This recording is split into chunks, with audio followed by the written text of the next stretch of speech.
स्वागत है, अभिनंदन है आप सभी का आपके अपने YouTube channel path IAS academy के इस ऑनलाइन प्लेटफॉर्म पर। दोस्तों, हम लोग छत्तीसगढ़ जीएस का जो है वो MCQ से स्टार्ट किए हैं, क्योंकि समय आपके पास बहुत कम है और उस समय का आपको सदुपयोग करना है। तो quick revision, fast track revision आप कम समय में कैसे कर पाएँ, पूरा का पूरा स्ट्रक्चर आपको पूरा क्लियर हो जाए सिलेबस का, उसका एक छोटा सा प्रयास हम कर रहे हैं। आज कल हम लोगों ने फर्स्ट पार्ट किया था, उसमें सारे डायनेस्टीज से क्वेश्चन लिए थे, लगभग कुछ कम कुछ ज़्यादा रहे होंगे। इसमें प्रीवियस ईयर जो क्वेश्चन जिस पार्ट से ज़्यादा पूछे गए उस पर हम लोगों ने ज़्यादा फोकस किया था। आज उसी का सेकेंड पार्ट है, फिर से पूरा जो है वो क्वेश्चन आपको मिलेगा। कल से ज़्यादा क्वेश्चन आज हम करने का प्रयास करेंगे और इससे ज़्यादा पूरा का पूरा एंशिएंट हिस्ट्री हम कवर करने का प्रयास करेंगे। ठीक है, तो आप पूरा बने रहिए और क्वेश्चन के माध्यम से मैं सारी बातों को आपसे क्लियर करने वाला हूँ। ठीक, तो आप लोग अच्छे से ध्यान दीजिए और समझने का प्रयास कीजिए, बड़े ढंग से उत्तर दीजिए। बिल्कुल ये ना सोचे कि मैं आपके सामने नहीं हूँ। आप पूरे तन्मयता के साथ कमेंट्स में इसका उत्तर देते चलें, कितने राइट हैं कितने गलत हैं, और अपने आप को सुधारते हुए चलिएगा। चलिए तो स्टार्ट करते हैं आज के पहले क्वेश्चन से। राजर्षि तुल्य वंश के विषय में कौन सा कथन सत्य है? ठीक है, तो पिछली पार्ट में भी मैंने इसकी पूरी डिटेल चर्चा की थी, आज नहीं किए तो आज पूरा आप समझ लेंगे। पहला, यह छत्तीसगढ़ का प्रथम स्थानीय राजवंश है। ठीक है, ये छत्तीसगढ़ का प्रथम स्थानीय राजवंश है, बिल्कुल सही बात है, ये छत्तीसगढ़ का प्रथम स्थानीय राजवंश है। इसका मतलब कथन एक तो बिल्कुल सही है। बात करें कथन दो की, इस वंश के शासक गुप्त संवत का प्रयोग करते थे। बिल्कुल, इस वंश के शासक गुप्त संवत का प्रयोग करते थे। एक जगह गुप्त संवत लिखा हुआ, गुप्त संवत जो लिखा हुआ है उसके हमारे इतिहासकारों ने कुछ ने 182 पढ़ा है और कुछ ने 282 पढ़ा है। ठीक है, तो गुप्त संवत का प्रयोग तो इन्होंने किया था और इसके आधार पर हम ये कह सकते हैं कि राजर्षि तुल्य कुलवंश के लोग जो है वो गुप्तों की अधीनता स्वीकार करते थे। गुप्त वंश की क्या करते थे? ये अधीनता स्वीकार करते थे। ठीक है, बात करें तीसरा, तो ये बिल्कुल सही स्टेटमेंट है, गुप्त संवत का प्रयोग करते थे। तीसरा जो क्वेश्चन है, इस अभिलेख से भट्टपालिका, इस अभिलेख से भट्टपालिका नामक ग्राम दान में देने का उल्लेख मिलता है। तो कल के में भी मैंने बताया था कि इसने अपने माता पिता की पुण्य स्मृति में, ठीक है, माता पिता की स्मृति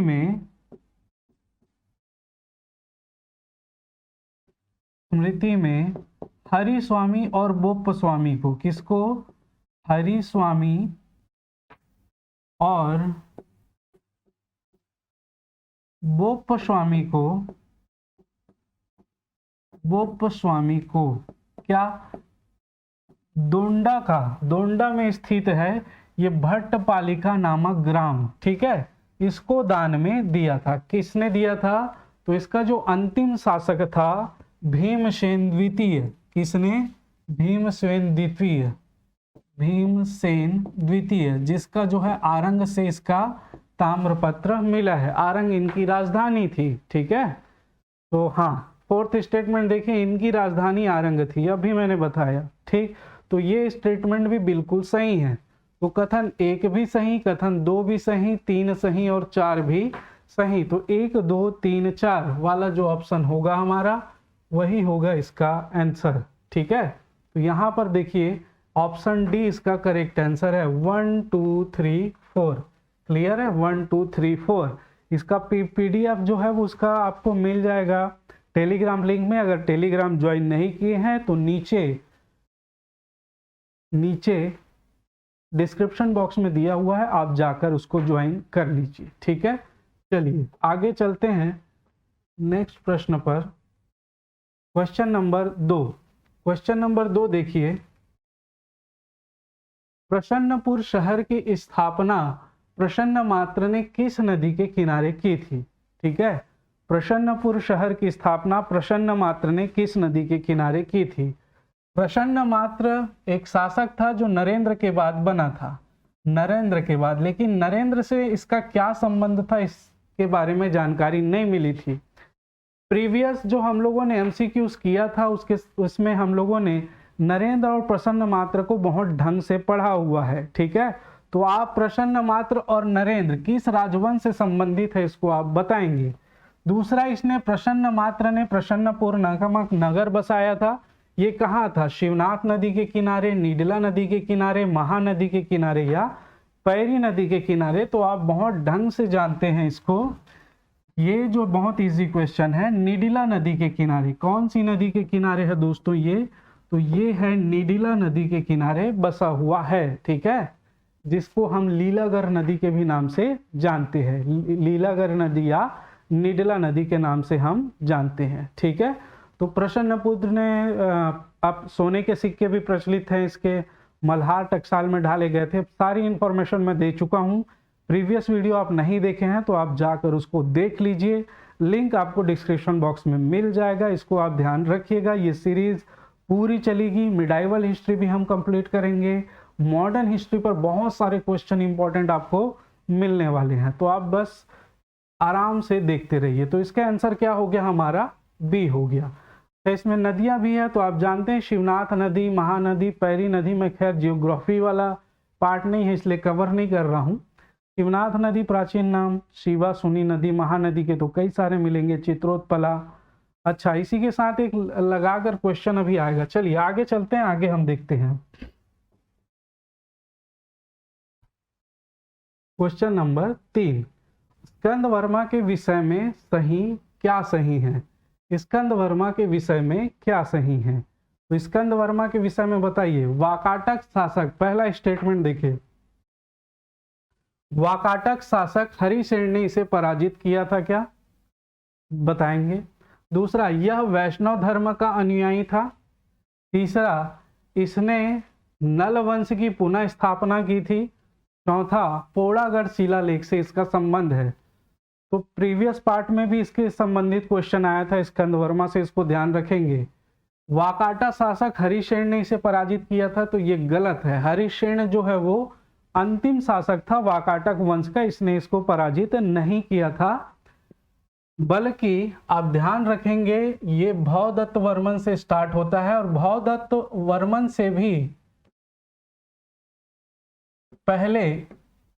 पहले से इसका जो है झगड़ा चल रहा था। वो साम्राज्य विस्तारवादी नीति के कारण, मैं ज्यादा उसमें डीप में नहीं जाना चाहता। भवदत्त वर्मन ने नरेंद्र सेन को पराजित किया था। किसको? नरेंद्र सेन जो वाकाटक शासक था उसको पराजित किया था। नरेंद्र सेन का पुत्र या पौत्र हुआ था पृथ्वीसेन द्वितीय, और ये पृथ्वीसेन द्वितीय ने किस पर आक्रमण किया था? तो अर्थपति। अब ये अर्थपति कौन था? तो भवदत्त वर्मन का विवाह हुआ था अचाली भट्टारिका, इसकी पत्नी थी अमरावती, अचाली भट्टारिका। अच्छा, इससे संबंधित जानकारी भी हमको रिद्धिपुर अमरावती अभिलेख से मिलता है, आगे हम और चर्चा करेंगे। तो इसकी पत्नी थी, इसके 2 पुत्र थे, एक अर्थपति था और एक स्कंद वर्मन था। अर्थपति को पृथ्वीसेन ने पराजित कर दिया। इसके संबंध में कहानी मैंने बताया था। विलासितापूर्ण जीवन व्यतीत कर रहा था, इसको साम्राज्य में क्या हो रहा है, कौन आ रहा है, कौन जा रहा है, कौन हमला, कोई मतलब नहीं था इसको। ये सारे तंत्र को फैल कर चुका था और इसी कारण फिर ये हार भी गया। तो ये अर्थपति को परास्त करता है, अर्थपति की मृत्यु हो जाती है, और इसके बाद इसका छोटा भाई स्कंद वर्मा स्कंद वर्मा या स्कंद वर्मन इसको बोला जाता है, ये इसका अगला शासक बनता है। और इसने जो है वो किसको परास्त किया था? तो देवसेन को परास्त किया था। किसको परास्त किया था? देवसेन को। वाकाटक वंश का शासक था देवसेन, उसको परास्त किया था। तो पहला स्टेटमेंट। और देवसेन जो है वो वत्सगुल्म शाखा का था राजा। आगे हम लोग देखेंगे इसकी 2 शाखाएं मिलती है, और उसमें से नागपुर नंदीवर्धन जो शाखा थी वो छत्तीसगढ़ में राज्य कर रही थी। तो आगे चलते हैं। हरिसेन को पराजित किया था क्या? बिल्कुल नहीं किया था। यह वैष्णव धर्म का मानने वाला था क्या? बिल्कुल। तो यहीं से एक चीज याद रखेंगे, इसकी राजधानी थी पोड़ागढ़, और इसने पोड़ागढ़ में एक प्रसिद्ध विष्णु मंदिर का निर्माण करवाया था। किसका निर्माण करवाया था? विष्णु मंदिर। अब ये विष्णु मंदिर का निर्माण करवाया था, इसका मतलब ये वैष्णव धर्म का अनुयायी था। ठीक है, वैष्णव धर्म का अनुयायी था, इस बात को ध्यान रखेंगे।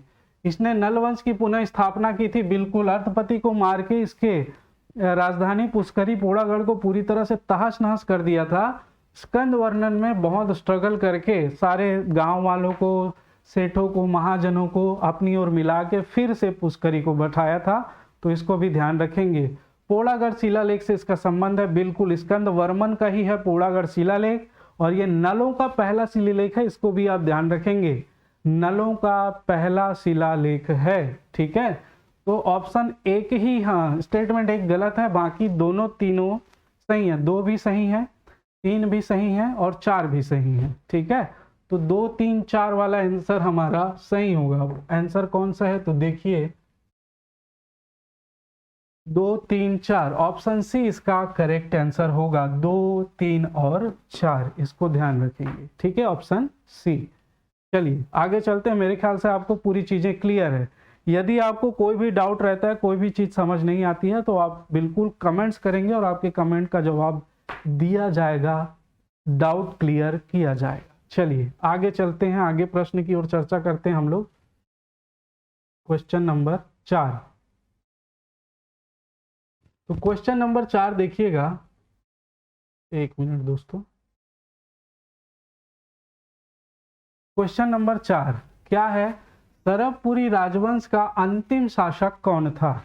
इसमें भी बहुत दिक्कत है, कई जगह बुक्स में कंफ्यूजन की स्थिति पैदा कर दिया जाता है। ठीक है, अब याद रखिए, सरबपुरी राजवंश का अंतिम शासक, आंसर तो लिया गया प्रवरराज द्वितीय, तो आप भी प्रवरराज द्वितीय ही लगाएंगे, लेकिन प्रवरराज द्वितीय को ही महाप्रवरराज भी कहा जाता था। ठीक है, तो इसके जगह महाप्रवरराज द्वितीय भी दे देगा तो भी आपको आंसर लेना है। ठीक है, अगर प्रवरराज द्वितीय नहीं है, महाप्रवरराज द्वितीय दिया है, तो भी आपको आंसर महाप्रवरराज द्वितीय लेना है, इसको ध्यान रखेंगे। सरब राजवंश का अंतिम शासक था प्रवरराज द्वितीय। ठीक है, चलिए आगे चलते हैं क्वेश्चन नंबर 5 की ओर। निम्नलिखित शासकों में से कौन सा शासक नल वंश से संबंधित नहीं है। इसको आप बहुत ढंग से पढ़ेंगे, नल वंश से संबंधित नहीं। अभी इजी क्वेश्चन है, आगे आपको बहुत अच्छे प्रश्न इसमें से मिलने वाले हैं। तो नहीं है पूछ रहा है, बिलासतुंग है क्या, बिल्कुल बिलासतुंग है, बिलासतुंग ने राजीव लोचन मंदिर का निर्माण करवाया था। ठीक है, तो बिलासतुंग तो है। नरेंद्र धवल है क्या, बिल्कुल है नरेंद्र धवल। अर्थपति है क्या, बिल्कुल अर्थपति भी नलवंश से संबंधित है। सोमन्न राज है क्या, तो सोमन्न राज नलवंश से संबंधित नहीं है। अच्छा, इसको बताएंगे सोमन्न राज किस वंश से संबंधित है, आप लोग कमेंट्स करिए, अभी जस्ट आगे इससे संबंधित प्रश्न है, उस पर मैं चर्चा करूंगा तो बताऊंगा। सोमन्न राज किस वंश से संबंधित है उसको बताएंगे, इसका आंसर होगा सोमन्न राज। ये नल वंश से संबंधित नहीं है, इसको ध्यान रखेंगे। तो ये किस वंश से संबंधित है इसको आप बताएंगे। चलिए आगे चलते हैं, क्वेश्चन नंबर 6।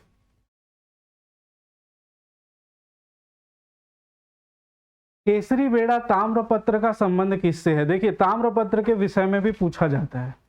ठीक है, पहली नई री से तो तांबा के पत्ता में या पत्थर में लिख कर जो है ना, कुछ चित्र बनाकर सारी चीजें वो अपनी याद जो है वो संजो के रखते थे। ठीक, तो ये ताम्रपत्र उससे जिसने जारी किया है उसके नाम से जाने जाते हैं, जिस क्षेत्र से था उसके नाम से जाने जाते हैं। तो इसको बताएंगे केसरी बेड़ा ताम्रपत्र का संबंध किससे है। तो भवदत्त वर्मन से नहीं, भवदत्त वर्मन से तो रिद्धिपुर अभिलेख, रिद्धिपुर अभिलेख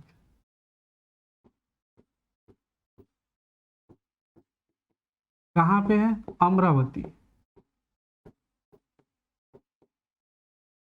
अमरावती। अर्थपति भट्टारक, अर्थपति भट्टारक, इसका आंसर क्या होगा, अर्थपति भट्टारक। केसरी बेड़ा ताम्रपत्र का संबंध किससे है, तो अर्थपति भट्टारक से है। ठीक है, और इसमें कई सारी इसको उपाधियां दी गई है। ठीक है, कई सारी उपाधियां इसको इसमें से सुसज्जित किया गया है। त्रिपताका, ध्वज, नल निप्रति, महाराजाधिराज, नाना प्रकार से कई सारी उपाधि इसमें दी गई है, आप लोग देखिएगा। स्कंद वर्मन की बात करें तो इससे संबंधित है पोड़ागढ़ अभिलेख, इसको जानते हैं, पोड़ागढ़ अभिलेख, पोड़ागढ़ अभिलेख, तो इसको आप ध्यान रखिएगा। ठीक है, तो इसका आंसर क्या हो जाएगा, अर्थपति भट्टारक। क्वेश्चन नंबर 6 ध्यान से देखेंगे। चलिए आगे वाले क्वेश्चन में डिस्कस करते हैं। क्वेश्चन नंबर 7, और ये 7 क्वेश्चन वही हैंडल कर पाएगा जो कल का सेशन देखा हुआ है। इसका पार्ट 1, इस क्लास का पार्ट 1 जो देखा है वो इसका आंसर आराम से लगा लेगा। ठीक है, क्वेश्चन नंबर 7 है, गरुड़ शंख चक्र के निशान किस राजा के सिक्कों में मिलते हैं। ठीक है, गरुड़ शंख चक्र के निशान किस राजा के सिक्कों में मिलते हैं।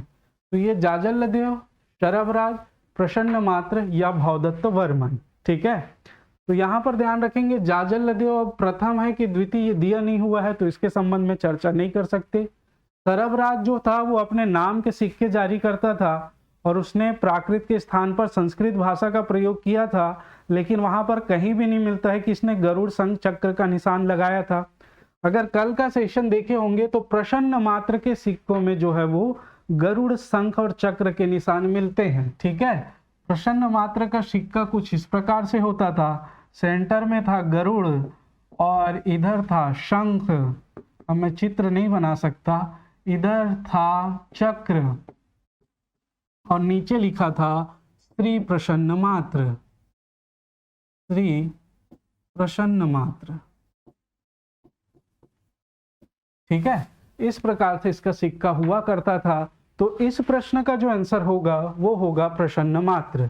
कौन सा होगा, प्रसन्न मात्र। ठीक है, प्रसन्न मात्र के संबंध में हमने बहुत ज्यादा डिटेल से चर्चाएं कर चुके हैं। नेक्स्ट याद रखिए भवदत्त वर्मन, भवदत्त वर्मन। भवदत्त वर्मन ये जो है वो नल वंश से संबंधित है और एडेंगा, अभी आगे चर्चा करेंगे, एडेंगा में जो 32 सिक्का मिला था स्वर्ण के, उसमें 29 वराह राज के, उसमें भवदत्त वर्मन और अर्थपति भट्टारक के भी जो है वो सिक्के हमको मिले थे। ठीक है, लेकिन उसमें किसी प्रकार के चिन्ह का उल्लेख नहीं है, इसमें लिखा हुआ है श्री भवदत्त राजस्य, ऐसे उसमें लिखा हुआ आपको मिलेगा एडेंगा से प्राप्त सिक्के से, भवदत्त वर्मन के। चलिए आगे चलते हैं, यहाँ से मेरे ख्याल से सारे डाउट आपके क्लियर हैं। चलिए नीचे चलें क्वेश्चन नंबर 8 की ओर। क्वेश्चन नंबर 8, नल वंश का पतन किस वंश के शासकों के आक्रमण से हुआ था। देखिए नल वंश का पतन किस वंश के शासकों के आक्रमण से हुआ था, इसको आप एग्जैक्टली बता पाना थोड़ा सा, मतलब इसी ने ही मार के भगाया ऐसा नहीं है।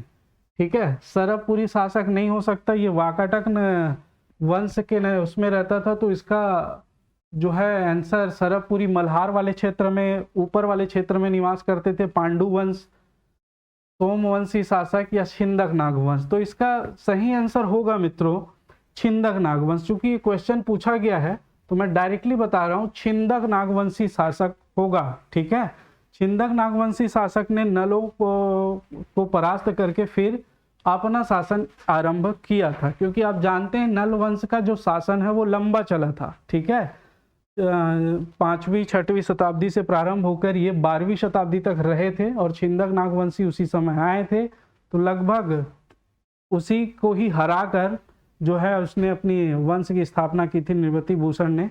तो इस प्रकार से आप ध्यान रखेंगे, ऑप्शन डी इसका करेक्ट आंसर होगा। चलिए आगे चलते हैं, आगे क्वेश्चन नंबर 9 देखते हैं क्या कह रहा है। किस वंश के शासक स्तंभेश्वरी देवी के उपासक थे। बढ़िया प्रश्न है, देखिए बहुत नए प्रश्न और सारे प्रश्नों को सम्मिलित किया गया है। किस वंश के शासक स्तंभेश्वरी देवी के उपासक थे। सरबपुरी गजलक्ष्मी देवी के उपासक थे, आप जानते हैं। नल वंश में जानते हैं तो आप ये वैष्णव धर्म के अनुयायी थे। अब यहाँ पर मेरे ख्याल से आप लोग बहुत आराम से उत्तर लगा लेंगे, राजश्री तुल्य वंश हो नहीं सकता, आंसर होगा सी पर्वत द्वारक वंश, पर्वत द्वारक वंश। तो चलिए पर्वत द्वारक वंश के संबंध में कुछ जानकारी हम देख लेते हैं।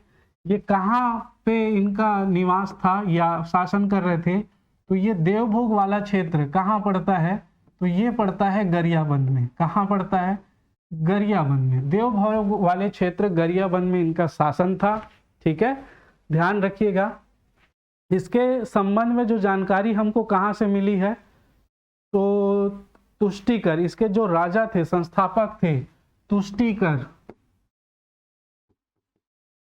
तुष्टिकर के 13 सिंहा साम्रपत्र से, 13 सिंघा ताम्रपत्र से इसके संबंध में हमको जानकारी मिली है। ठीक है, अब इसके जो शासक थे, अभी मैंने एक क्वेश्चन पूछा था, सोमन्नराज।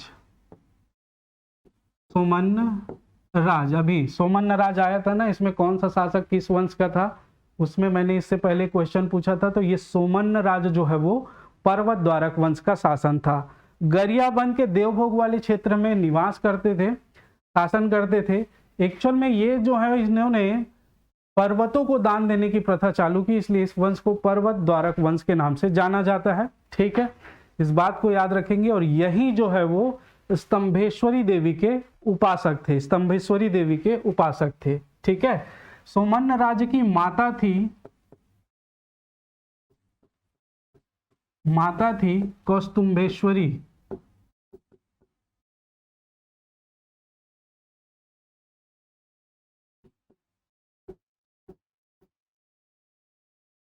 कौस्तुंभेश्वरी, इनका जब तबीयत खराब हुआ था, कौस्तुंभेश्वरी देवी का जब स्वास्थ्य ठीक नहीं था, तो सोमन्नराज ने देवभोग गरियाबंद वाला क्षेत्र जो है वो दान कर दिया था। ठीक है, देवभोग गरियाबंद वाला जो क्षेत्र है वो दान किया था, इस बात को आप ध्यान रखेंगे। ठीक, तो ये तीन चीजें आप इसमें से ध्यान रखेंगे पर्वत द्वारक वंश से। तुष्टिकर संस्थापक, 13 सिंह ताम्रपत्र से इसकी जानकारी मिलती है। सोमन्नराज शासक था इसका, इसने जो है वो अपनी माता कौस्तुंभेश्वरी देवी का तबीयत खराब था, तो इसने देवभोग गरियाबंद वाला जो क्षेत्र है उसको दान किया था। तो इसका आंसर मेरे ख्याल से आप सभी को समझ में आ गया है। मैं आगे चलता हूं क्वेश्चन नंबर 10 की ओर। सिंगनपुर गुफा के बारे में क्या सही है? देखिए, बढ़िया प्रश्न है। यह रायगढ़ जिले में स्थित है, शाश्वत सत्य है, इसको तो कोई भी बताएगा। ठीक है, यह रायगढ़ जिले में है। यहाँ की चित्रकारी काले रंग की है, बिल्कुल गलत, बिल्कुल नहीं। यहाँ की चित्रकारी लाल रंग की और गेरुआ रंग की है। ठीक, नेक्स्ट, यहाँ पूर्व पाषाण एवं उत्तर पाषाण युग के औजार मिले हैं। कल का वीडियो जो नहीं देखा है वो देख लेंगे। यहाँ पूर्व पाषाण एवं उत्तर पाषाण युग के औजार मिले हैं, इस बात को ध्यान रखेंगे। ठीक है, देखिए औजार कौन से थे उत्तर पाषाण काल के, इसके संबंध में एग्जैक्टली नहीं दिया है, लेकिन इसका आंसर लिया गया, इसको याद रखना। पूर्व पाषाण काल के जो औजार हैं वो बिल्कुल मनोरंजन घोष, राय बहादुर मनोरंजन घोष को मिला है, इसको याद रखिएगा। 5 हस्तचलित कुदाल मिले, हाथों से चलाने वाला कुदाल। ठीक है, यहां से एक मत्स्य कन्या का चित्र मिला है, तो ये भी गलत है। ठीक, तो कौन कौन सा सही है? पहला सही है और तीसरा सही है। अच्छा, यहाँ पर सिंगनपुर गुफा की खोज किसने की थी? तो सर्वप्रथम एंडरसन ने 1910 में की थी। उसके बाद अमरनाथ दत्त रेलवे का जो इंजीनियर था, 1923 से लगाकर 1927 तक इस पर विशेष अध्ययन किया और बहुत सारी जानकारियां हमको दी। तो 1 और 3 सही है, और यहाँ पर वो ऑप्शन नहीं है, ऑप्शन इसका होगा डी। कौन सा ऑप्शन होगा मित्रों? डी होगा, इस बात को आप ध्यान रखिएगा। ठीक है, चलिए इसके बाद देखते हैं हम next question, question number 11। Chhattisgarh के बानबरद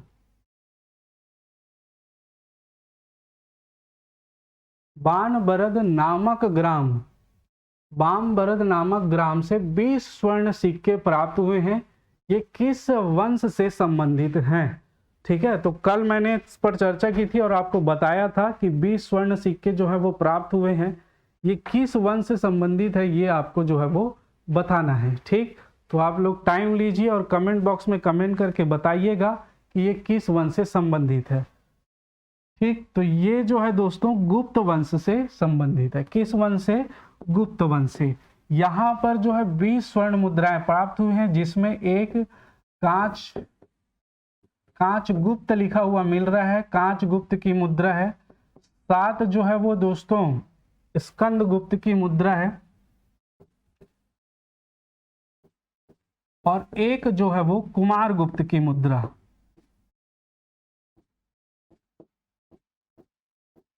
कुमार गुप्त की। ठीक, तो इसको याद रखेंगे, गुप्त वंश से संबंधित मुद्रा यहाँ पर मिली है। ठीक, चलिए आगे चलते हैं क्वेश्चन नंबर 12 की ओर। कौन सा स्थान नवपाषाण काल से संबंधित नहीं है, पूछ रहा है। यहां पर विशेष रूप से ध्यान देखेंगे कि आंसर क्या ले रहे हैं, नहीं है, नवपाषाण काल से संबंधित नहीं है। ठीक है, तो आप देखिए अर्जुनी, अर्जुनी कहां पर है, बालोद, तो ये बिल्कुल नवपाषाण काल से संबंधित है, आप जानते ही हैं। ठीक है, इसका कोड भी है नवा अटैची, इसको याद रखिएगा, नवा अटैची।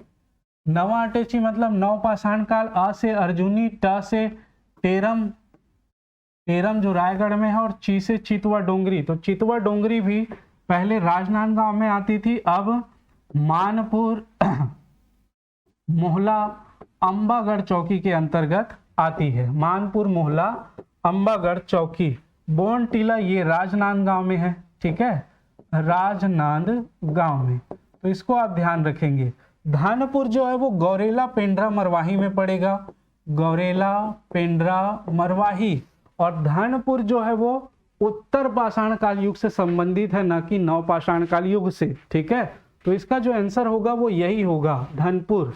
ठीक है, आंसर क्या होगा, धनपुर होगा, इस बात को आप ध्यान रखिएगा। ठीक, चलिए अगले प्रश्न की ओर चलते हैं, आप इस प्रश्न पर विचार करें। Question number 13। ठीक, छत्तीसगढ़ राज्य के लिए दक्षिण कोशल शब्द का उल्लेख नहीं है। बहुत बढ़िया प्रश्न है, छत्तीसगढ़ राज्य के लिए दक्षिण कोशल शब्द का उल्लेख नहीं है। ठीक, इस पर आप विचार करिए, 2 मिनट में मैं पानी पी के फटाफट फ्रेश हो जाता हूं, फिर हम लोग इस पर चर्चा करेंगे। ठीक, तो आप लोगों ने विचार कर लिया होगा।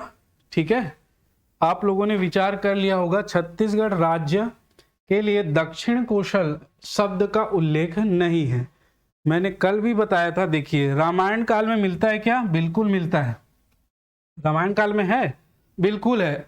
आप जानते हैं भगवान श्री राम जी के 2 पुत्र हुए थे, एक हुआ था लव और एक हुआ था कुश। ठीक है, अब दोनों में साम्राज्य को बंटवारा करना था। ठीक है, तो लव को जो है वो दिया गया क्या, उत्तर कुशल का क्षेत्र, और कुश को दिया गया था दक्षिण कुशल का क्षेत्र। तो इसका उल्लेख रामायण में बिल्कुल है, मिलेगा आपको। ठीक, इसके अलावा दक्षिण कोशल जो मिलेगा, बृहत संहिता, बिल्कुल सही, वराह मिहिर 6वीं शताब्दी के प्रसिद्ध विद्वान थे वराह मिहिर ने भारत के 283 राज्यों का उल्लेख किया है। कितने, 283। पानी पीने के बाद एनर्जी फुल। ठीक, वराह मिहिर ने 283 राज्यों का उल्लेख किया है। कौन कौन से, तो 283 जानने की जरूरत है, उसमें दक्षिण कोशल का भी उल्लेख है, मैकल का भी, विंध्यातवासी, है वंशी, बहुत सारे क्षेत्रों का उसमें आपको उल्लेख मिलेगा। तो उसमें दक्षिण कोशल का भी उल्लेख है, बिल्कुल सही बात है। महाभारत के सभा पर्व में, ठीक है, महाभारत के सभा पर्व में इसका उल्लेख है क्या, बिल्कुल नहीं है। ठीक है, जाजल्लदेव प्रथम के रतनपुर अभिलेख में बिल्कुल है। तो इसमें क्या पूछा है, शब्द का उल्लेख नहीं है बोल रहा है, तो बिल्कुल इसका आंसर होगा महाभारत के सभा पर्व में। महाभारत के सभा पर्व में तो है क्या, कौशल शब्द का उल्लेख। किसका उल्लेख है, कौशल शब्द का उल्लेख है। अच्छा, बात करें जाजल्लदेव प्रथम के रतनपुर अभिलेख में, बिल्कुल दक्षिण कोशल का स्वामी लिखा गया है। सोमेश्वर देव प्रथम के कुरुषपाल अभिलेख में दक्षिण कोशल का स्वामी लिखा गया है। महाभारत के सभा पर्व में कौशल है। महाभारत के भीष्म पर्व में महानदी का उल्लेख चित्रोत्पला के रूप में आपको मिलेगा।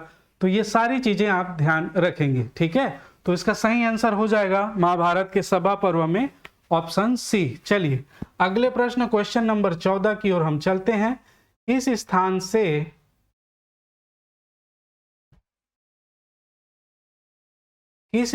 से 500 महापाषाण युगीन स्मारक प्राप्त हुए हैं।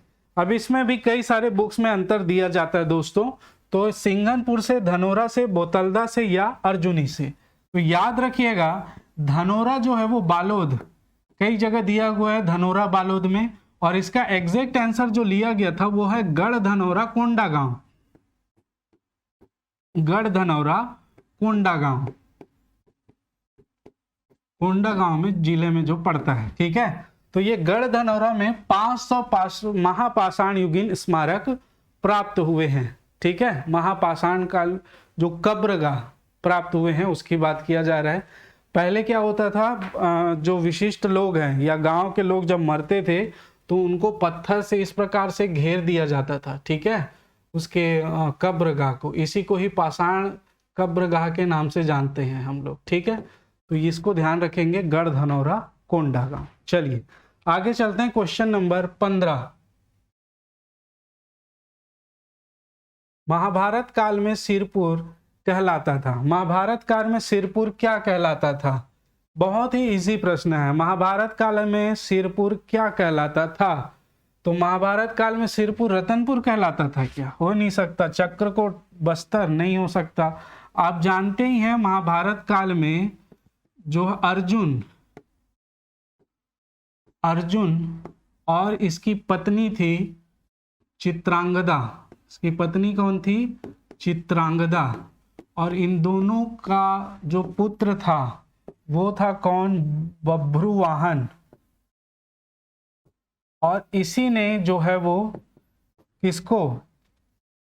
सिरपुर को अपनी राजधानी बनाया, और सिरपुर को राजधानी बना के उसको क्या कर दिया? चित्रांगदपुर के नाम से उस समय जाना जाता था सिरपुर को। तो ऑप्शन बी इसका सही आंसर होगा, इस बात को ध्यान रखेंगे। बी जो है उसका करेक्ट आंसर होगा। चलिए question number 15।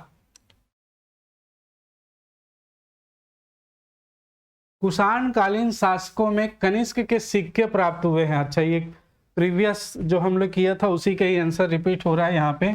Telikot Kharsia, Balpur Raigarh, Malhar Bilaspur, Kirari Janjgir Champa.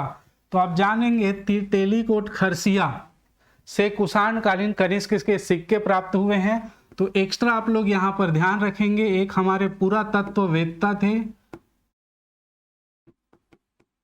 वेत्ता D के शाह, क्या नाम था?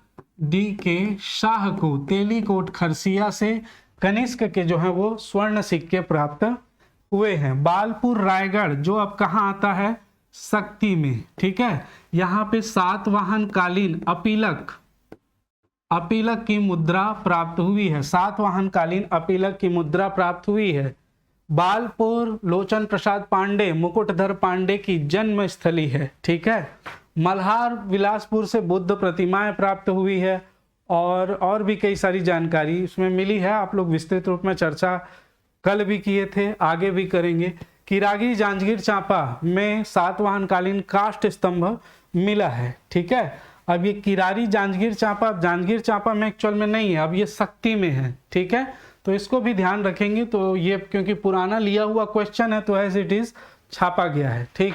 तो इसको ध्यान रखिएगा। तेलीकोट खरसिया में कनिष्क से सिक्के प्राप्त हुए, किसको प्राप्त हुए? तो डी के शाह को। चलिए आगे चलते हैं, आगे क्वेश्चन नंबर 17 पर चर्चा करते हैं। निम्नलिखित में से किसकी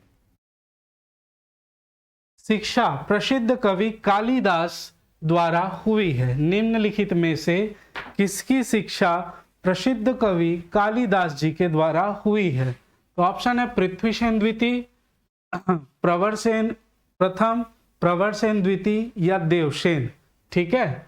तो यहां पर समझेंगे आप लोग, इसके बारे में बता चुका हूं। कालिदास किसके समय भारत आया था? छत्तीसगढ़ आए थे। तो ये प्रवरसेन द्वितीय के समय आए थे। तो इसका राइट आंसर तो होगा प्रवरसेन द्वितीय, क्योंकि प्रवरसेन द्वितीय की शिक्षा जो है इसी के सानिध्य में हुई थी, कालिदास जी के सानिध्य में, ठीक है। इसको याद रखिएगा। कालिदास जी ने मेघदूतम की रचना की, मुकुटधर पांडे ने उसका छत्तीसगढ़ी में अनुवाद किया। हालांकि ये क्वेश्चन आपसे पूछा गया था और आप लोगों ने किसी ने नहीं बताया, ठीक, कोई दिक्कत नहीं है। प्रवरसेन प्रथम को संस्थापक माना जाता है दक्षिण कौशल में। संस्थापक कहां पर? छत्तीसगढ़, दक्षिण कौशल वाले क्षेत्र में। किसका? वाकाटक वंश का प्रवरसेन प्रथम। ये किसका पुत्र था? तो विंध्य शक्ति का पुत्र था। कौन? प्रवरसेन प्रथम यहाँ का संस्थापक था। मैंने बताया वाकाटकों की 2 शाखाएं हुआ करती थी, 2 शाखाएं। प्रथम शाखा थी इसकी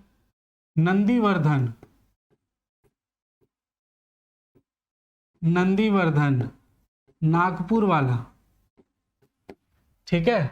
दूसरी जो शाखा थी वत्सगुल्म शाखा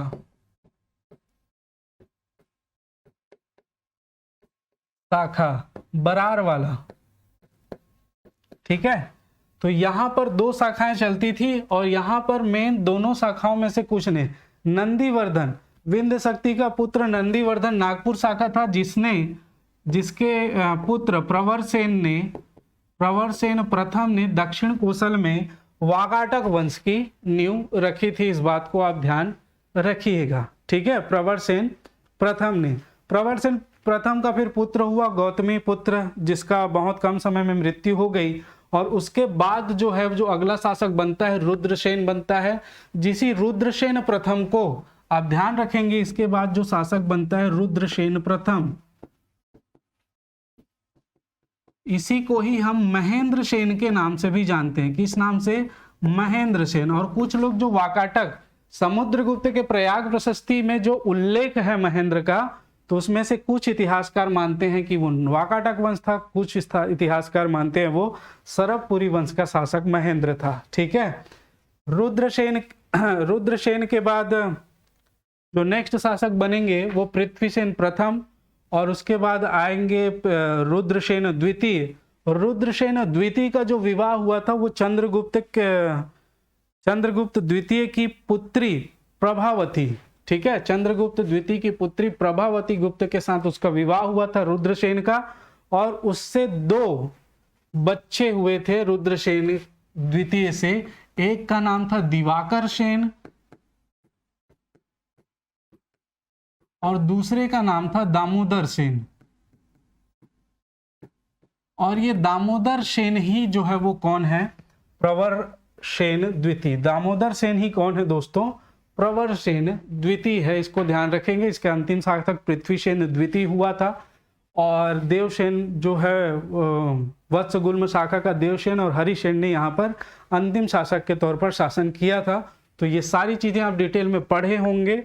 यहाँ पर मैं आपको रिवाइज करवा रहा हूँ जितना जल्दी हो सके और जितना अच्छे से हो सके, ठीक है। तो इसको आप ध्यान रखिएगा। चलिए अगले प्रश्न की ओर हम लोग चलते हैं। नेक्स्ट प्रश्न है, महाभारत के किस पर्व में छत्तीसगढ़ का नाम कोसल मिलता है? ठीक है, देखिए फिर से वही प्रश्न आ गया।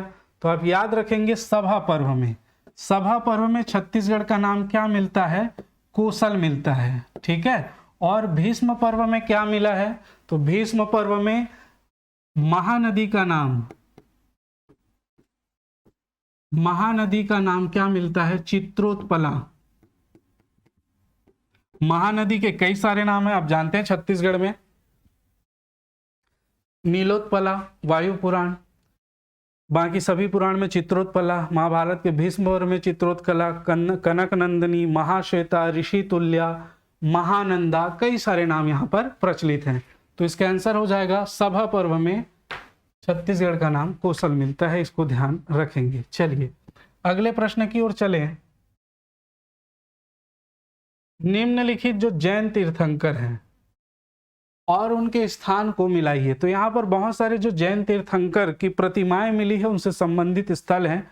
तो कौन कौन से तीर्थंकर, 24 तीर्थंकर हुए हैं, उनमें से कौन कौन कहाँ से संबंधित है, इसको बताना है, ठीक है। देखिए प्रथम तीर्थंकर ऋषभदेव, 23वें तीर्थंकर पार्श्वनाथ, 24वें तीर्थंकर महावीर स्वामी और 16वें तीर्थंकर शांतिनाथ, ठीक। तो इसको याद रखिएगा। याद रखने का बहुत अच्छा क्रम है। ऊपर एक है, अगर छत्तीसगढ़ का आप मैप देखेंगे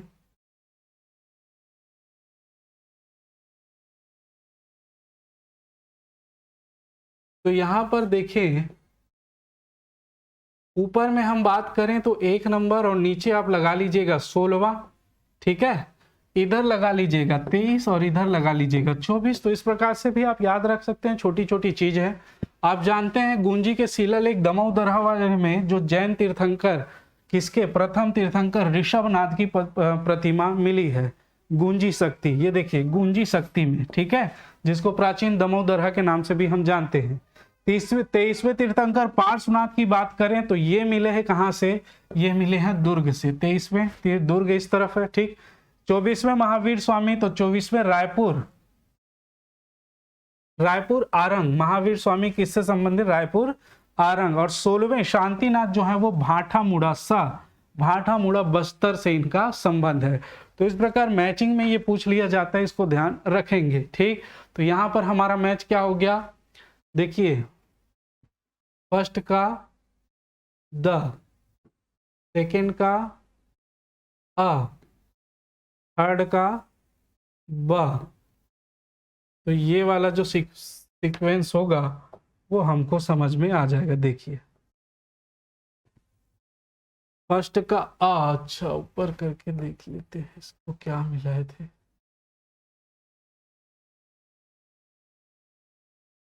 सॉरी सॉरी दोस्तों, ये 1 मिनट। द आ बा,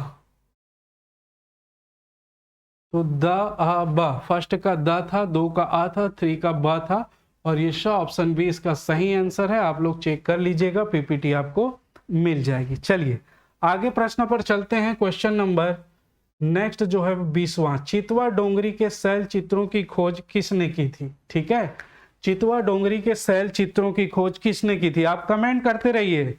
देखिए ये सीरीज आपके लिए है, पूरा का पूरा आपका जो जितने भी प्रश्न बन सकते हैं उस पर हम लोग डिस्कस कर रहे हैं, तो ये आप बिल्कुल देखते रहिएगा और आंसर लगाते रहिएगा। चितवा डोंगरी के शैल चित्र, चितवा डोंगरी है कहां पर दोस्तों? तो चितवा डोंगरी वर्तमान में मानपुर, मोहला, अंबागढ़ चौकी में स्थित है। पहला, ठीक। क्या इसकी खोज C.W. एंडरसन ने की? नहीं की है। लोचन प्रसाद पांडे? नहीं। मनोहर लाल यदु? ये भी नहीं। इनमें से कोई नहीं इसका आंसर होगा। इसका जो आंसर होगा इनमें से कोई नहीं। तो किया किसने है? तो ये किया है रमेंद्रनाथ मिश्र, और दूसरे थे भगवान सिंह बघेल।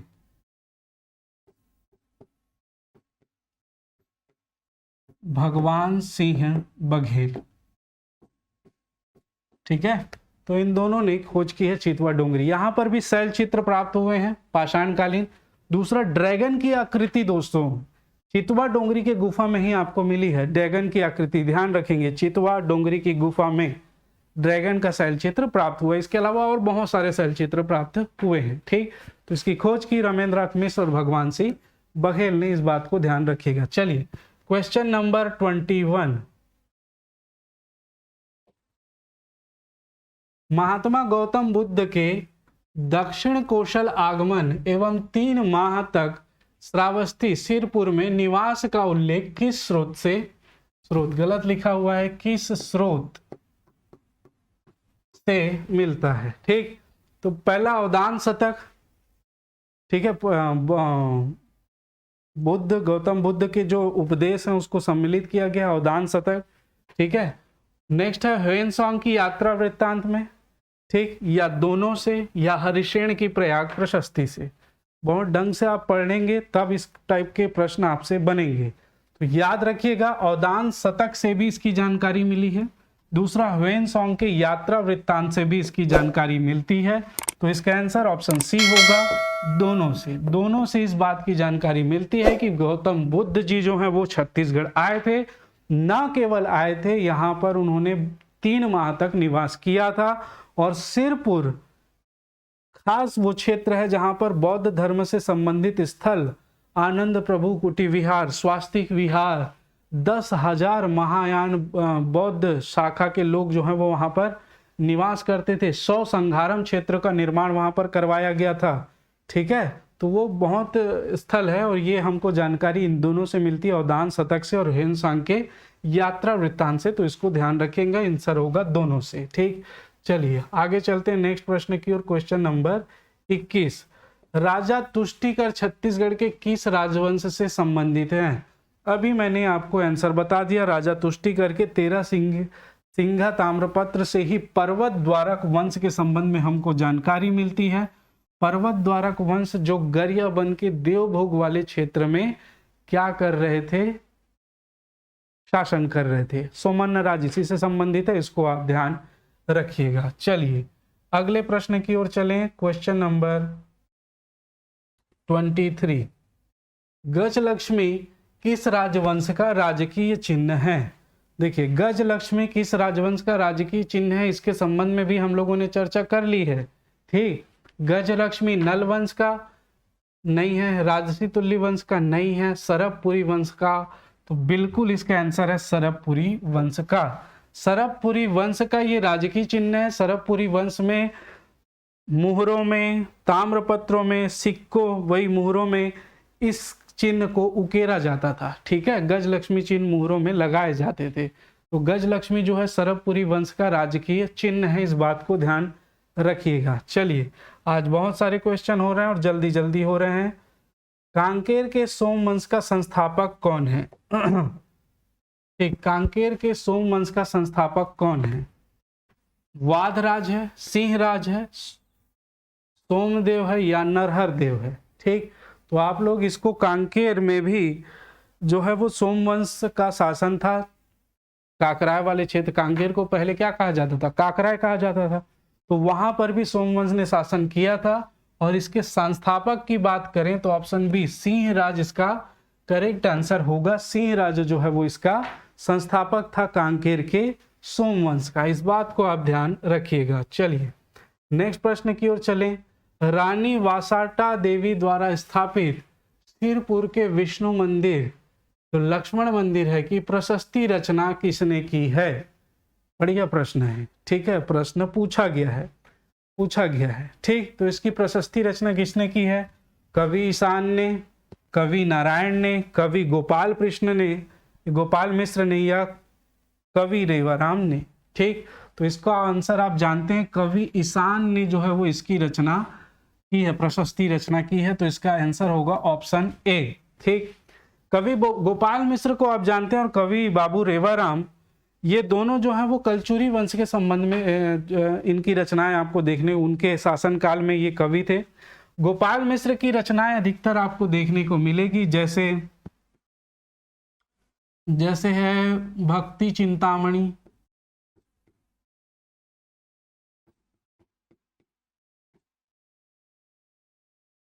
जैसे है सुदामा चरित,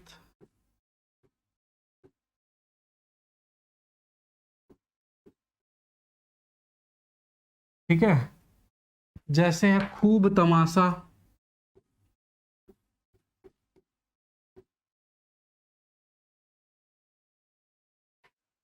भक्ति चिंतामणि, खुद सुदामा चरित, खूब तमाशा और भी बहुत सारी रचनाएं हैं। ठीक है, तो इन रचनाओं को विशेष रूप से आप ध्यान रखेंगे।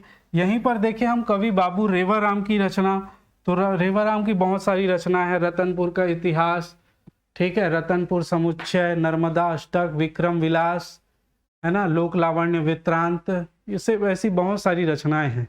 तो इनकी रचनाओं को भी इनके साथ साथ आप ध्यान रखिएगा। ठीक है, खूब तमाशा, भक्ति चिंतामणि, सुदामा चरित्र इसकी प्रमुख रचनाएं हैं। राम प्रताप अधूरी गोपाल मिश्र की ही रचना है, जिसको पूरा किया था माखन मिश्र ने। ठीक है, गोपाल मिश्र की रचना को पूरा किसने किया था? माखन मिश्र ने। ठीक, तो इस प्रकार से इनकी रचनाओं को आप थोड़ा सा ध्यान रखिएगा। राम प्रताप अधूरी भी आप लिख सकते हैं चाहें तो। कवि रेवाराम, बाबू रेवाराम की तो बहुत सारी रचनाएं मैंने आपको बता दी है, आप साथ में इसको नोट डाउन भी करते जाइएगा। चलिए आगे चलते हैं। क्वेश्चन नंबर 26, निम्नलिखित में से किस शासक ने कोसल मंडलाधिपति की उपाधि धारण की थी? किस शासक ने कोसल मंडलाधिपति की उपाधि धारण की थी? ठीक है, तो इसको ध्यान रखिएगा। किसने? नन्नराज प्रथम ने, महाशिव तिवरदेव ने, नन्नराज द्वितीय ने या महाशिवगुप्त बालार्जुन ने? तो इसमें थे किसने जो है वो कोसल मंडलाधिपति। ठीक, ध्यान रखिएगा। चलिए महाशिव तिवरदेव की बात करें तो ये सकल कोसलाधिपति, सकल कोसलाधिपति, इसके अलावा अगर कहें तो कोसलाधिपति,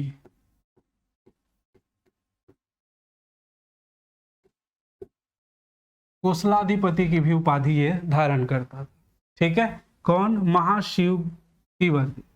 इसके अलावा नंदराज द्वितीय, बिल्कुल नंदराज द्वितीय जो है वो कोसल मंडलाधिपति की उपाधि धारण करता है। तो यही हमारा सही आंसर होगा, कोसल मंडलाधिपति।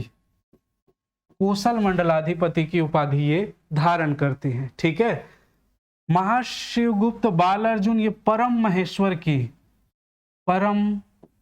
महेश्वर की उपाधि धारण करते हैं, ठीक है। और इनके बारे में आप जानते होंगे, और खासकर महाशिवगुप्त बालार्जुन, इसको तो आपको बिल्कुल याद रखना है। चीनी यात्री हेन सांग ने जो इसमें अपनी यात्रा वृत्तांत सीयूकी में जो बताया है महाशिवगुप्त बालार्जुन के संबंध में, महाशिवगुप्त बालार्जुन के समय जो है वो सभी धर्म को समान अधिकार प्राप्त थे, कोई विशेष धर्म को महत्व नहीं देते थे। स्वयं जो है वो शैव धर्म के अनुयायी थे, ठीक है, इसको ध्यान रखेंगे। महाशिवगुप्त बालार्जुन स्वयं धर्म के अनुयायी थे, परम महेश्वर की उपाधि धारण की थी, सिद्धेश्वर गंधेश्वर शिव मंदिरों का निर्माण करवाया। इसके अलावा और भी मंदिर थे, ठीक है। इसके अलावा जैन तीर्थ स्थल आपको देखने को मिलेंगे, बौद्ध विहार आपको देखने को मिलेंगे। इसके अलावा महाशिवगुप्त बालार्जुन ने, इसकी माता थी रानी वासाटा देवी, हर्षगुप्त की पत्नी थी। उसके पति की मृत्यु हो जाने के बाद उसने उसकी याद में क्या बनवाया था? लक्ष्मण मंदिर। लक्ष्मण मंदिर याद रखेंगे, दो चीज में कंफ्यूजन होता है, एक लक्ष्मण मंदिर और एक लक्ष्मणेश्वर मंदिर। तो एक लक्ष्मण मंदिर जो है वो सिरपुर में है, लक्ष्मणेश्वर मंदिर खरौद में है। लक्ष्मणेश्वर मंदिर कहां पर है? खरौद में, जो एक शिव मंदिर है। लक्ष्मण मंदिर कहां पर है? तो लक्ष्मण मंदिर सिरपुर में, जो एक विष्णु मंदिर है। इस बात को आप ध्यान रखिएगा, ठीक है। तो ये परम महेश्वर की उपाधि धारण करता था, और इसी विष्णु मंदिर का निर्माण वासाटा देवी ने प्रारंभ किया था। नागर शैली में पक्की लाल ईंटों से बना हुआ मंदिर है, और इस मंदिर को पूर्ण करवाया था उसके पुत्र महाशिवगुप्त बालार्जुन ने। तो यहाँ सभी धर्म के लोगों को संरक्षण प्राप्त था, इसको याद रखिएगा। इसके अनुसार इसका आंसर जो है वो क्या होगा? नन्नराज द्वितीय कोसल मंडलाधिपति की उपाधि जो धारण करता था वो कौन है? तो वो है नन्नराज द्वितीय। चलिए आगे चलते हैं नेक्स्ट प्रश्न की ओर।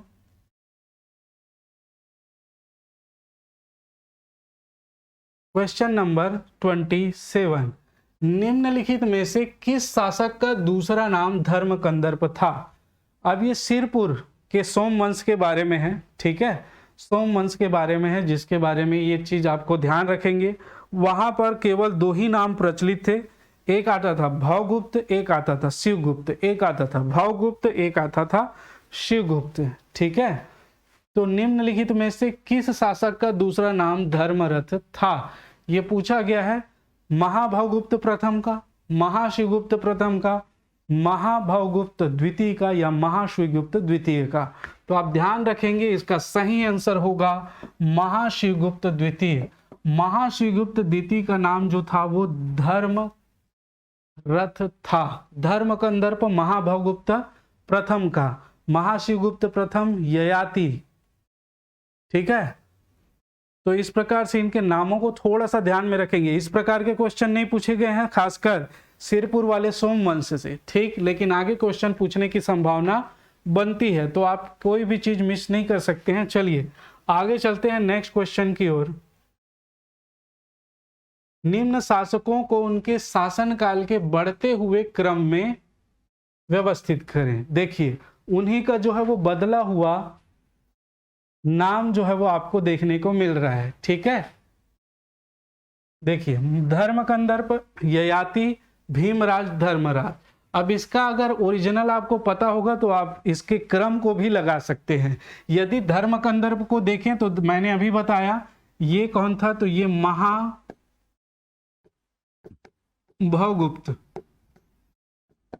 प्रथम। ययाति अभी मैंने बताया महाशिवगुप्त। अब ये प्रथम था कि द्वितीय, तो ये भी प्रथम। भीमरथ, महाभवगुप्त द्वितीय, और धर्मरथ तो अभी हम लोगों ने देखा महाशिवगुप्त द्वितीय, ठीक। अगर ये नाम आप लोग जानेंगे तो इसका क्रम जो है वो आप आराम से लगा सकते हैं। यदि नाम आपको नहीं पता है तो इस प्रकार के प्रश्नों को हल करने में आपके पास समस्याएं आ सकती है, तो इसको ध्यान रखिएगा, ठीक। तो इसका सही क्रम क्या होगा? तो महाभवगुप्त प्रथम बिल्कुल सही है, उसके बाद महाशिवगुप्त प्रथम, उसके बाद महागुप्त भवगुप्त द्वितीय, और उसके बाद धर्मरथ महाशिवगुप्त द्वितीय। तो ये एक्चुअल में ये क्रम में ही है, फर्स्ट, सेकेंड, थर्ड और फोर्थ। तो आप ऑप्शन में देख लीजिए, first, second, third and fourth, option D इसका करेक्ट आंसर होगा। ऑप्शन डी क्या होगा, इसका करेक्ट आंसर होगा। ठीक, मेरे ख्याल से सेशन आपको समझ में आ रहा है।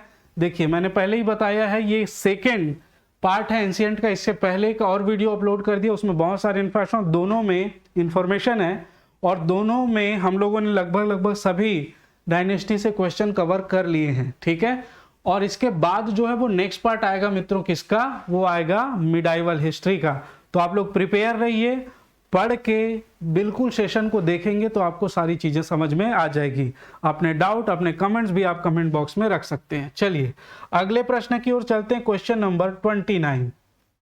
देखिए, सूची 1 को सूची 2 से मिलाइए। सूची 1 लक्ष्मण मंदिर सिरपुर का मंदिर का क्रम है और सूची 2 में उससे संबंधित वंश दिए हुए हैं। लक्ष्मण मंदिर सिरपुर, भोरमदेव मंदिर कवर्धा, शिव मंदिर बारसूर और शिव मंदिर पाली। ठीक, इसके बाद है फणी नागवंश, छिंदक नागवंश, कलचुरी वंश और पांडु वंश। तो ये आप देखेंगे, लक्ष्मण मंदिर सिरपुर, लक्ष्मण मंदिर सिरपुर इसको किसने बनाया है, तो ये आप जानते हैं हम, वासाटा देवी। अभी हम लोगों ने इसको पढ़ा था, वासाटा देवी। ठीक है, कौन से वंश की, पांडु वंश की। तो ये पांडु वंश सीधा सीधा आप लगा दीजिए। ठीक, उसके बाद देखें भोरमदेव मंदिर कवर्धा, निर्माणकर्ता कौन थे, तो ये आप जानते ही हैं, गोपाल देव, 6वें शासक थे फणिनाग वंश के। गोपाल देव ने भोरमदेव मंदिर का निर्माण करवाया था। भोरमदेव आदिवासी देवता, उसी के नाम पर कवर्धा के चौरा ग्राम में इस मंदिर का निर्माण करवाया गया है। भोरमदेव मंदिर, भोरमदेव महोत्सव भी होता है, महाशिवरात्रि में मेला भी लगता है, बढ़िया स्थल है। ठीक, तो ये आप ध्यान रखेंगे। तो मैंने बताया फणिनाग वंश, तो ये क्या हो जाएगा 1। शिव मंदिर बारसूर, बारसूर का शिव मंदिर देखिए दोस्तों, उस क्षेत्र में छिंदक नागवंशी जो है वो विशेष रूप से शासन कर रहे थे। ठीक, तो छिंदक नागवंशी शासक ही उसका निर्माण करवाए होंगे। तो बारसूर का जो शिव मंदिर है उसका निर्माण करवाया है किसने, छिंदक नागवंशी शासकों ने। पाली का शिव मंदिर, अब यहाँ पर एक ऑप्शन यहाँ पर गलत मुझे दिख रहा है, पाली का शिव मंदिर कलचुरी वंश ने बनाया दिया है। एक्चुअल में पाली का जो शिव मंदिर है उसका निर्माण करवाया था बाणवंशी शासक विक्रमादित्य ने। किसने करवाया था, तो बाणवंशीय शासक, इसको सुधार लेंगे, विक्रमादित्य ने। और जाजल देव, सॉरी, चलिए, तो मैं बता रहा था इसका निर्माण किसने करवाया है, बाणवंशी शासक विक्रमादित्य ने इसका निर्माण करवाया है। किसने, बाणवंशी शासक विक्रमादित्य ने। ठीक है, और इसका जीर्णोद्धार जो करवाया है वो कलचुरी वंश के शासक जो थे जाजल्य देव प्रथम ने इसका जीर्णोद्धार। जीर्णोद्धार मतलब मंदिर बहुत दिन ले बने हैं जी, अब धूल पानी मिट्टी खा खा के घिस गए है ना, जीर्ण शीर्ण अवस्था में हो गए है, खराब हो गए है, ओदरत है दीवार मन है, तो का करी जाजल्य देव प्रथम बोला फिर से रिकंस्ट्रक्शन करवाई से फिर से बना है, जीर्णोद्धार। तो इसको याद रखेंगे, लेकिन अभी फिलहाल हम लोग इसके आंसर के लिए इसको ले लेते हैं। ठीक है, तो यहां पर देखिए आंसर क्या बनेगा, अ का कहां पर 4, ब, स और द। ब का भोरमदेव फणी नागवन, ब 1, स का शिव मंदिर 2, छिंदक नागवन, स 2 और डी का बनेगा 3, डी का, द का 3। चलिए इसको आंसर को देख लेते हैं हम लोग। अ का 4, अ 4 एक ही आंसर दिख रहा है, अ 4, बी फर्स्ट, स 2, द 3। ठीक, एकदम डी इसका जो है वो क्या है, करेक्ट आंसर है जी। देख लो, अजका मंदिर, मंदिर बहुत सारा है, लेकिन आप ला इस प्रकार से मिलाए बर आना चाहिए। ठीक है, छत्तीसगढ़ी मिलाए बर आना चाहिए और तबला समझ में आना चाहिए। चलो, तो मेरे ख्याल से ये क्वेश्चन जो भी है वो आपको पूरी तरह से क्लियर हो गया है। आगे चलें, नेक्स्ट क्वेश्चन की बात करें, क्वेश्चन नंबर 30। ये जो है वो अंतिम क्वेश्चन आज का और बहुत इजी क्वेश्चन। ठीक, भोरमदेव मंदिर का निर्माण कौन सी शताब्दी में हुआ था, भोरमदेव मंदिर का निर्माण कौन सी शताब्दी में हुआ था।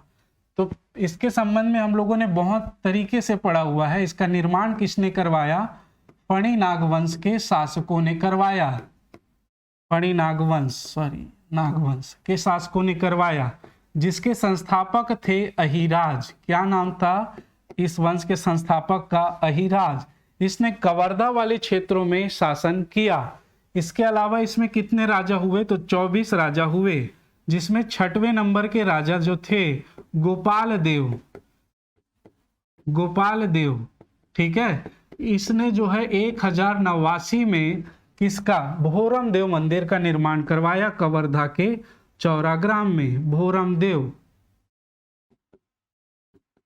मंदिर, ठीक है। तो ये कौन सा शताब्दी होगा? सदी होगा, ठीक है। तो ये 11वीं शताब्दी होगी दोस्तों। 1089 तो क्या हो जाएगा? ये 11वीं शताब्दी होगा, ठीक है।